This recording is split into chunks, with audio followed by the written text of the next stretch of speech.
Hi guys! Alright! So magandang hapon po sa inyong lahat. So ngayon po is nakabili na po tayo ng lupa at punla po ng strawberry. So ngayon ang itatanim po muna ni Kindness is yung strawberry.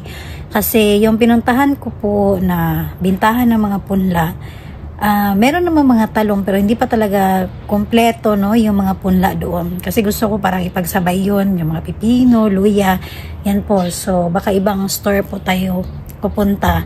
So ngayon since hapon na rin po, unahin ko lang po muna yung binili ko na strawberry. Ayan. So need natin na unahin ang pagtatanim ng strawberry guys kasi mga almost 3 months yata raw ang pinakaano ng strawberry. Yan. So, first time magtanim ni Kindness ng strawberry. And then, yung mga binili namin na lupa naman guys, ngayon is, ilagay ko na ngayon sa ating mga, ayan po, yung mga paso natin na nabili po. Yan. So, kahit papano, dahan-dahan po muna si Kindness, no, na paglagay-lagay natin muna. Mga lupa muna inahin natin guys. Tsaka na yung mga punla. Yan. Dahil, talagang hindi pa po nakaplano kung ano yung mga itatanim ko dyan. Okay? Yan po. So, hindi rin ako nagdagdag ng mga paso pa na malalaki para sa pagtatanim po ng iba ko pang mga plano. Kasi, unahin ko po muna ito. Ayan, step by step lang po si Kindness dahil nga po, yung oras ko po talaga, no? Medyo kahol po tayo. Ayan, so kung napansin nyo po guys, nung pagbili ko ng mga lupa, ayan, ito na yung mga lupa natin guys. Pagbili ko nito, yes, sinabay ko na sa pamalengke, and then sinundo ko yung anak ko sa sinundo namin sa train station.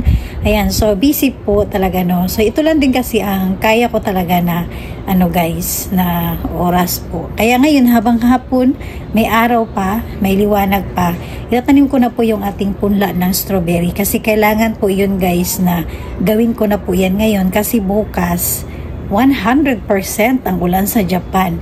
So hindi ko kung maipapromise kung ipagpabukas ko pa siya, baka hindi ko magawa. Kaya ngayon pa lang walang ulan para bukas kung sakaling uulan, o di ba? May na agad, may blessing na agad yung ating tanim. Alright? So ayan guys, ito yung ating gagawin ngayon guys. Ipaghalo namin to. Yan. Itong binili namin na yung tinatawag na compost. Yan, dalawa po guys. So ano kasi yan guys, para mga fertilizer ba. Then ihalo natin dito, i-mix natin sa sa lupa natin. And then ipaglalagay natin doon. Yan. So ito muna yung gagawin natin, no. Step by step po muna. Okay? So ayan guys, dito pa lang to, no. Ngayon guys, ang gagawin ko sa strawberry natin, hindi ko po ito itatanim diyan. Yan. So sa ibang paso ko po itanim yung ating strawberry. Yan kasi puro gulay lang po ang gusto ko diyan na itanim. So napansin niyo po, may mga luma po ako guys na medyo malaki-laki. Diyan po natin itatanim yung strawberry.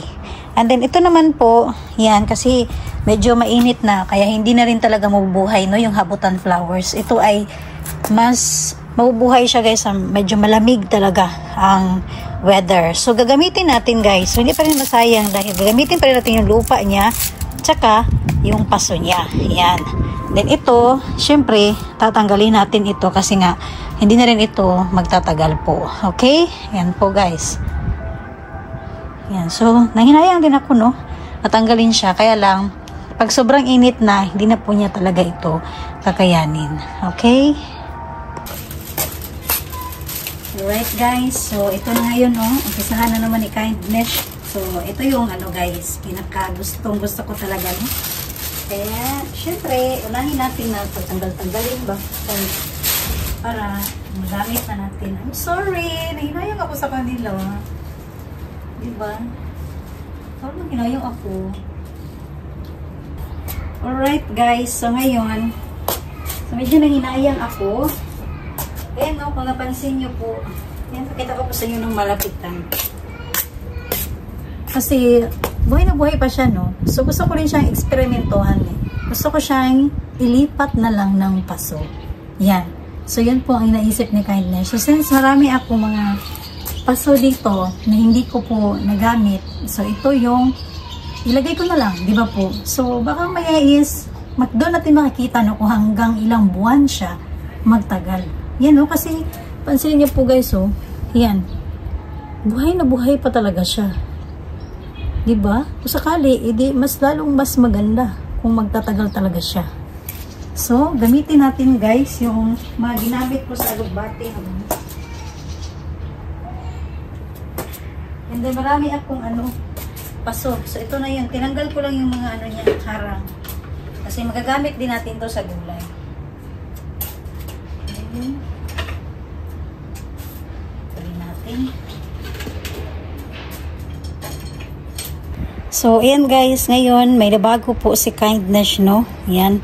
Dahil nahinayang ako and then gusto ko rin talaga. Kasi nahinayang ako guys. Ang ganda talaga ng niya, pagkahaba ng habutan flowers.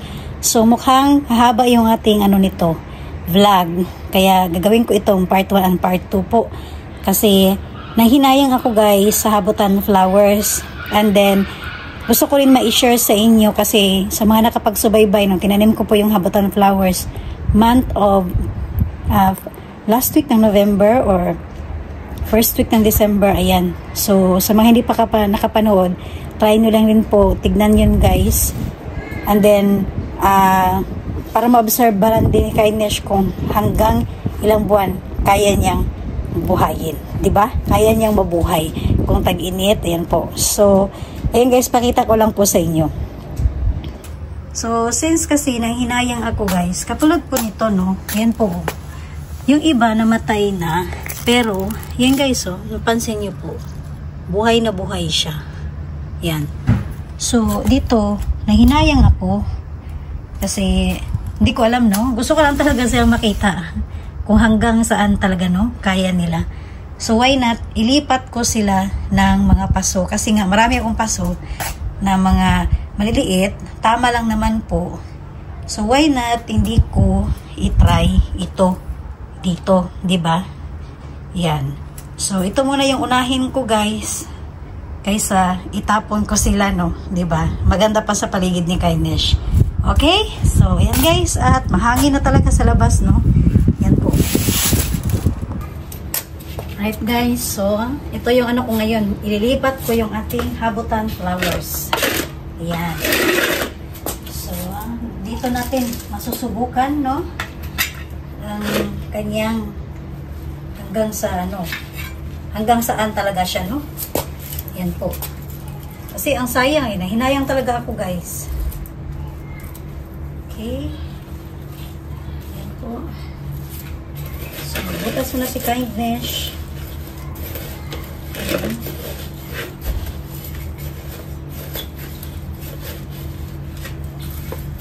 So, sa maya, didiligan natin to.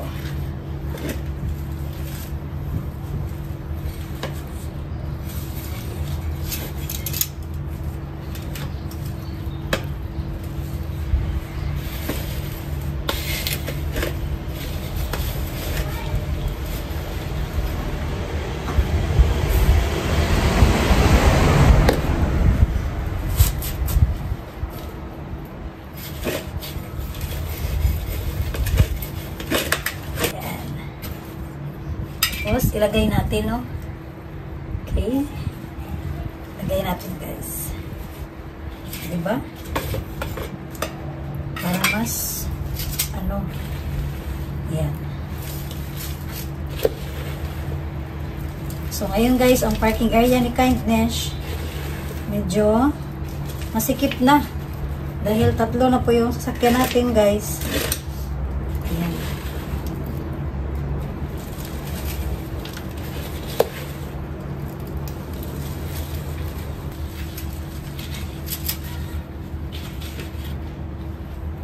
Guys. Ayan. O, diba?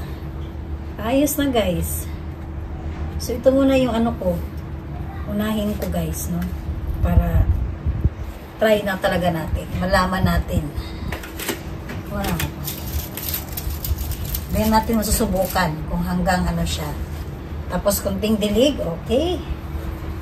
Ayan. So, ito naman, guys.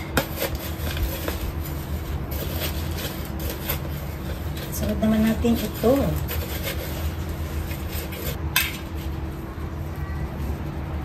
Yan oh. Kasi ano talaga eh, yung lupa niya kasi buo-buo pa oh. Yan. So ganito lang kadali. Okay. Wow.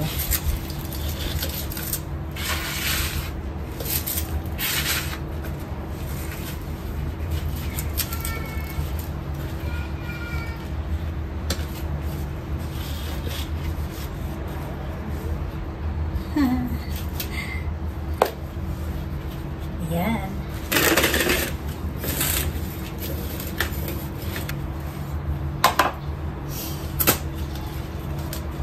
Next, ito naman. Oh, ang ganda ng pagkaano niya. Oh. Sorry po, pero hindi ko naman kayo. Ano, gusto ko lang ilipat kayo talaga ng aso. Yan.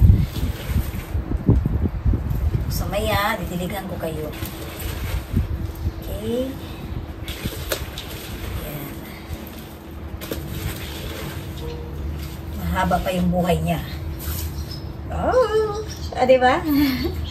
Ang cute, ah. Tuntua na si Kindness, guys. Ayan. Ito na yung mga natapos ko. Ayan po. Maya, yes. Kapalitan natin yan. Lagay natin to sa ibang pwesto. Yan po. O, diba? Tapos may mga patong pa to. Sayang talaga, no? Yan, oh. Katulad dito, guys. May patong pa.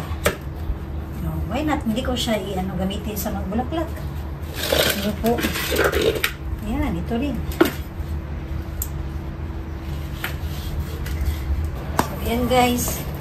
Malapit na po matapos si Kindness, no? Sa ating tinanim po na habutan flowers. Yan.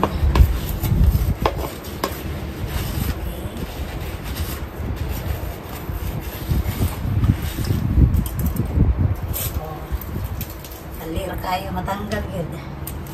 So, isa may idili mahinayang guys na nice kayo ang iyang mga bulaklak or dahon po. Okay. Sana magtagal to, no? So, dito kayo makikita talaga. Kasi nga, ang habutan flowers guys, so mga hindi pa po nakaalam, dito sa Japan, tuwing bagong taon, marami ditong mga nagtatanim nito. Dahil isa itong good luck daw po. Yan. Sa bahay. Okay? Wow! Hanggang yan o. Para dyan marami na talaga guys o. Yan po o. Ang ganda tignan. So ito na lang. Tatlo na lang guys. Tatlo na lang. Kunti na lang.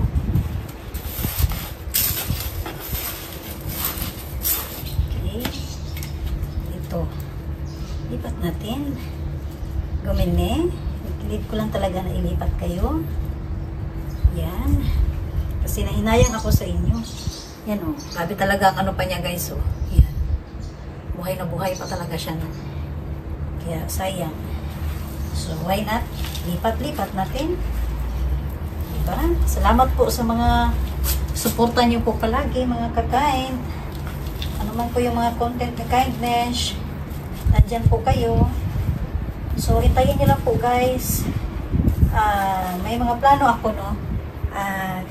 Naghahanap lang ako ng tamang tiyempo po. Yan. Lalo na po sa mga masugid na sumusuporta kay Kindness. Yan po. Wow. Diba? Hi. Fairness. Nice kayo guys. Wala ka, gwapo eh.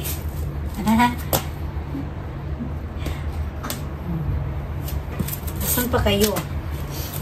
Okay, sabihin ko ito ulit. Malay natin guys kung magtatagal ito, no? Diba?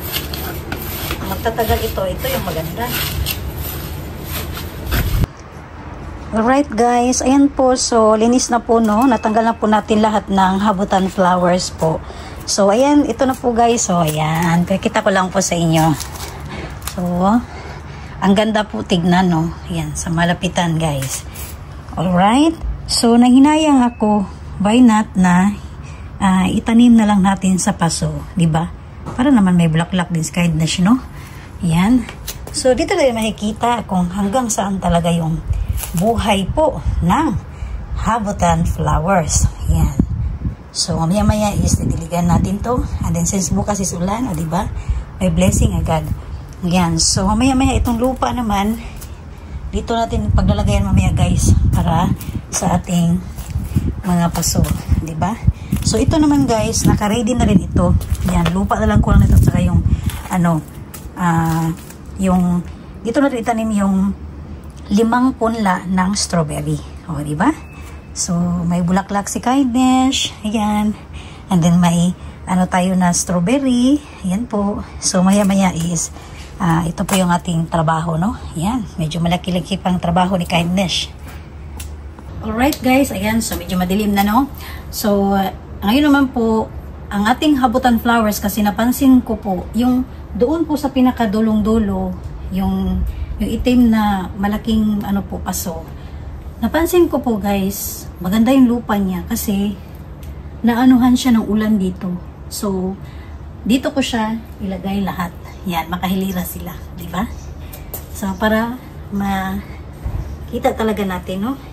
Kung hanggang saan talaga. Yan po. Okay, bago natin diligan. Dito siya.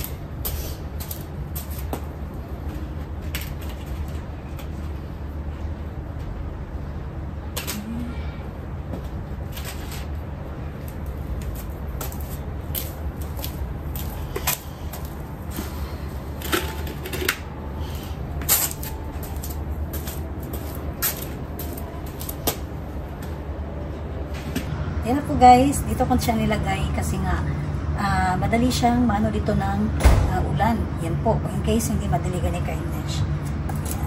Okay, so dalidilig muna tayo, no? Yan.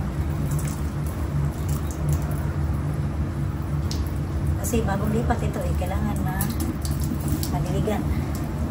Tapos bukas ulan, di ba? Wow.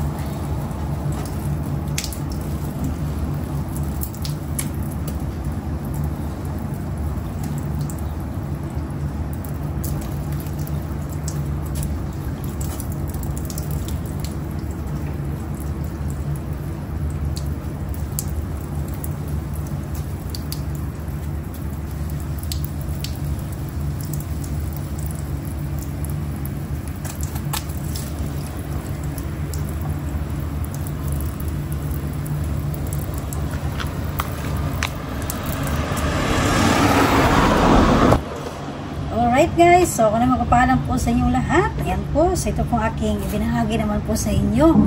So instead na itatapon ko po siya, nilipat ko po sa paso. Yan. Dahil may mga paso tayo na pwede natin gamitin. Okay? Alright, guys, at abangan niyo po ang aking part 2 para sa aking pagtatanim ng strawberry po at yung mga lupa natin na binili, no? Alright, thank you for watching po. Bye, guys!